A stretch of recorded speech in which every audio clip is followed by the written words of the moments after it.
Hi, and welcome to this session, workshop and drop-in session. My name is Jo Ayubi, and I'm Senior Consultant and Co-founder at Trek Surveys. And all our work is around feedback, 360-degree feedback, and really improving the workplace experience using feedback in lots of different ways. So what I'm going to cover today, and thank you for joining me, what I'm going to cover today is when and when not to use 360 in virtual and hybrid teams, how to prepare virtual and hybrid teams to get the best out of 360 feedback, and upskilling team leaders in making it 360 really effective across all of the members of their team. So let's talk a little bit about the definitions that we're going to use. So we've got employees that work remotely and work from home. We've got employees that are office-based. And now, of course, we've got the hybrid model, which actually means a mixture of remote and working from home, office, and even sometimes the same people are working in different ways at different times. And I guess that's the challenge that using 360 poses when everybody is not actually together all the time. So this is the old way of working, right? This is the way we used to do it. So everyone pretty much was in the office, face to face, working together, and seeing each other in different situations and different interactions.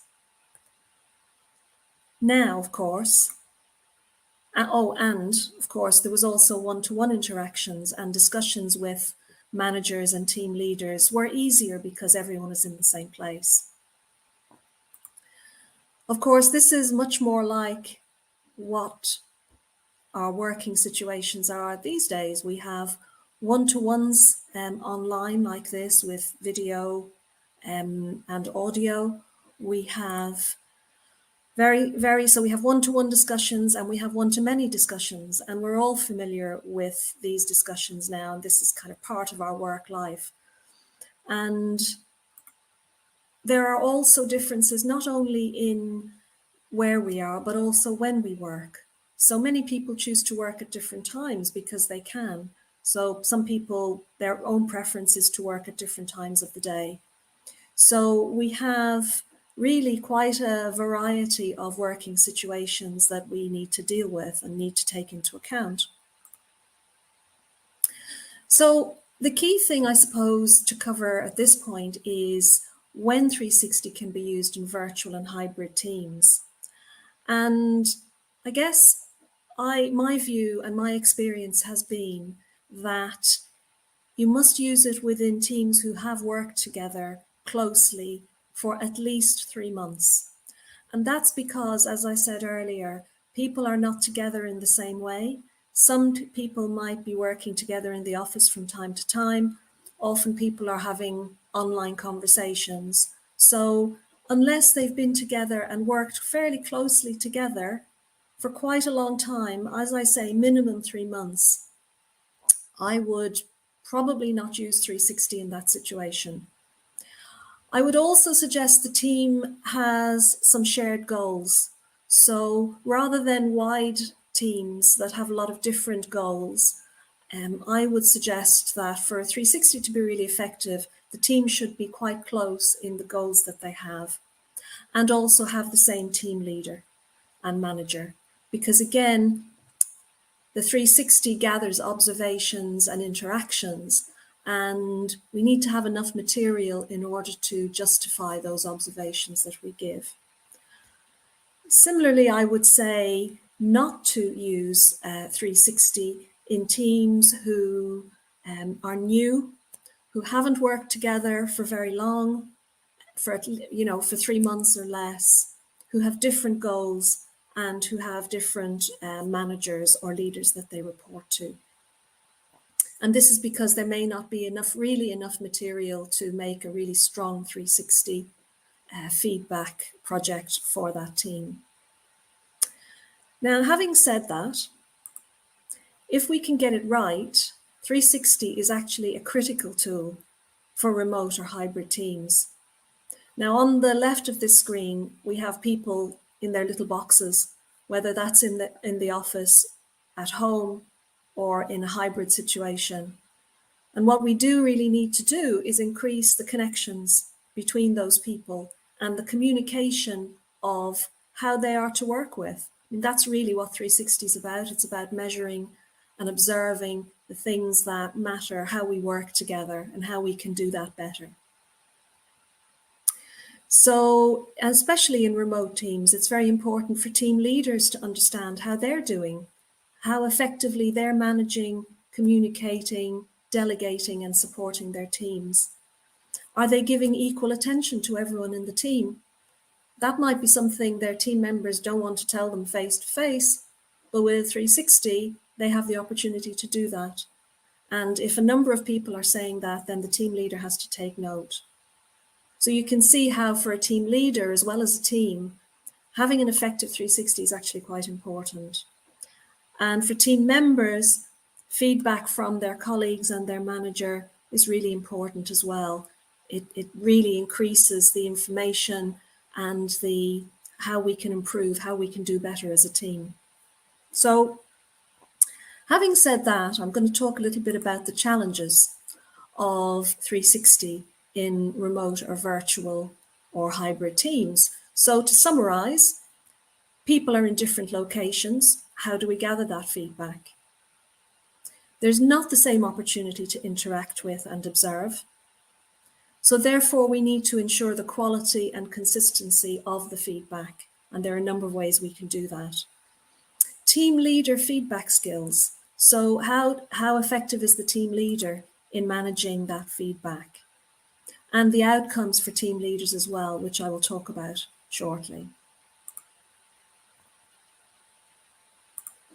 So if we start with, I guess, the one with an easy solution, the first thing is gathering feedback. So how do we gather feedback from different locations? Clearly, online tools are the way to do it. They make it very easy to pick up feedback from different employees, whether they're at home or whether they're in the office or elsewhere. And having the technology to do that is important, and making the technology easy for people to use and not complicated.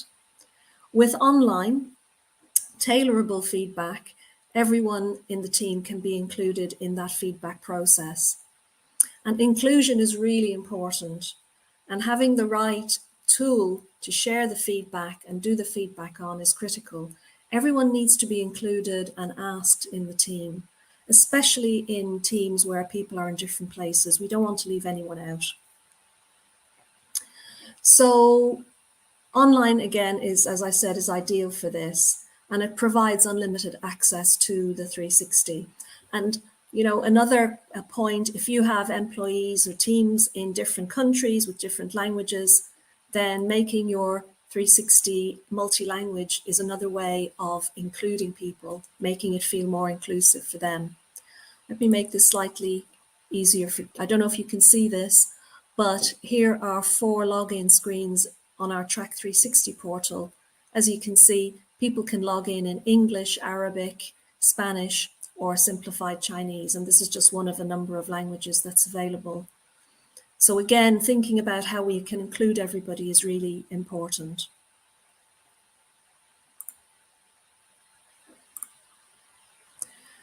So next is the key thing about interacting with and observing colleagues. Now, it's definitely more challenging to observe behaviours when you're not in the same place all the time, in the same physical space.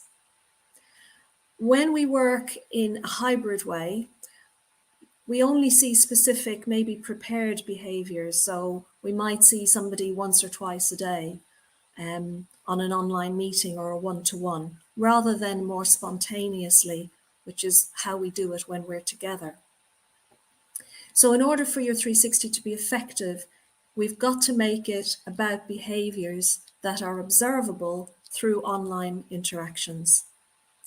So bespoke 360 that asks about what you can see when you are interacting with your colleagues is very effective.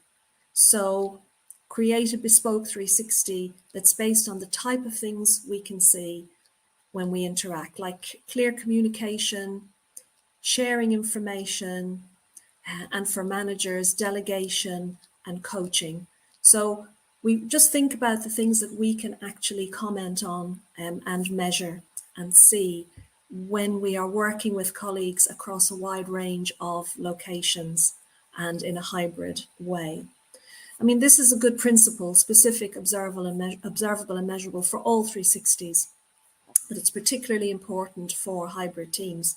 And if you can get those questions right, you can get some great, effective, practical thoughts from the team around how they can improve each other, improve communication, help each other to develop. So some examples, here are some examples from a 360 that we have put together. We work with a particular client with this. And you can see, I don't know if you can see the questions, but they're all very practical. So, for example, I don't know if I can make this bigger for you to see. Behaves with integrity, acts in a professional manner, treats people with respect. So they're all the things that we can actually see and comment on.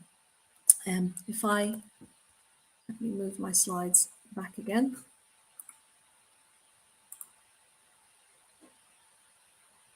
Yeah, so taking a considered approach, agrees clear objectives. Absolutely, we can see which of our team members does that and how frequently they do it. So the scale is important, particularly for hybrid teams. So how frequently, for example, keeps the team informed of what's happening in the wider organization. So bear in mind those actions that are observable as part of the 360. And for managers, how about motivating and managing the team? How frequently do they delegate? How frequently do you see them giving public recognition? Helping the team set goals. So all of these very practical, visible things are really important for a hybrid team. So if we move on then to the quality and consistency of the feedback that is being exchanged within a hybrid team. So the key to making sure that this is going to happen, that there is going to be quality and consistent feedback, is preparation. It's so important, especially for hybrid and remote working teams.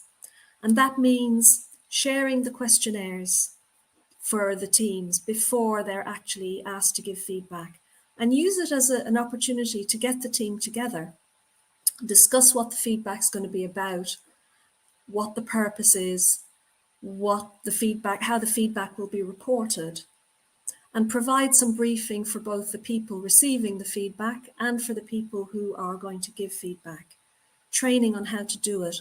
So across the team, even though they're not together, they have the same understanding of what's going on with the 360. And particularly with your hybrid teams, run a model or a trial 360 with them to see how it goes. And actually that exercise could in itself help to bring the team together. So use it as an opportunity to pull the team together. The next issue or question would be team leader feedback skills. So it's very important for an effective 360 for hybrid teams, for the team leader to offer the same support to each of their team members when their team members get their 360. And again, use it as an opportunity to sit down, either physically or online, with each team member and go through their feedback with them, every single one of your team. And it sounds like an effort, but it's really well worth it and will really make the 360 effective in your team. Train team leaders, provide team leaders with training on how to go through the feedback that each team member has received, how to interpret that and understand it. And of course, what they're going to do with that feedback. The team leader is critical, I'm sure you'll agree, in looking at the feedback, but also the development plan or development action points that the individual is going to do when they've had their feedback. And of course, the team leader or manager is then able to help them with those development points after the feedback. So we would also highly recommend that team leaders follow up on the 360 conversation at least every 3 months, so that the feedback stays relevant and the development points are followed up on. And that's going to really help the team to develop individually and as a team. And then finally, the challenge of team leader 360 outcomes. So if team leaders are getting feedback through the 360, it's really important for them to get support for that.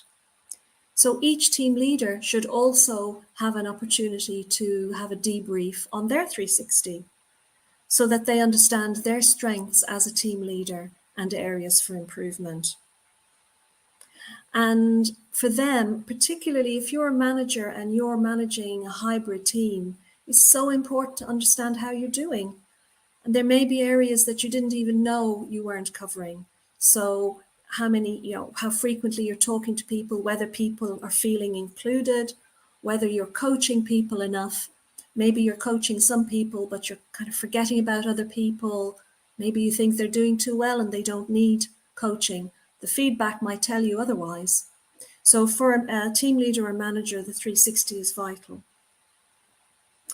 And as HR or learning and development, we should be picking up any major issues that are coming through with managers of hybrid or virtual teams, either for individuals or as a group of managers and team leaders.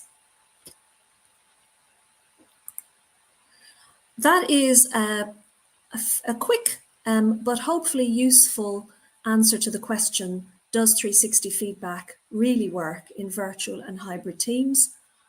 The answer is absolutely it works, but it needs to be carefully planned, it needs to be prepared for, and it's very helpful in teams that have enough interaction with each other and experience with each other to be able to give that quality feedback. If you have any questions about feedback design or implementation, or any of the areas that support that, like training, debriefing, or coaching, please feel free to contact me, direct message me through LinkedIn, and I'll be really happy to answer your questions and have a chat if you want to do that. Thank you so much for your time. I hope you found this useful. Have a great day.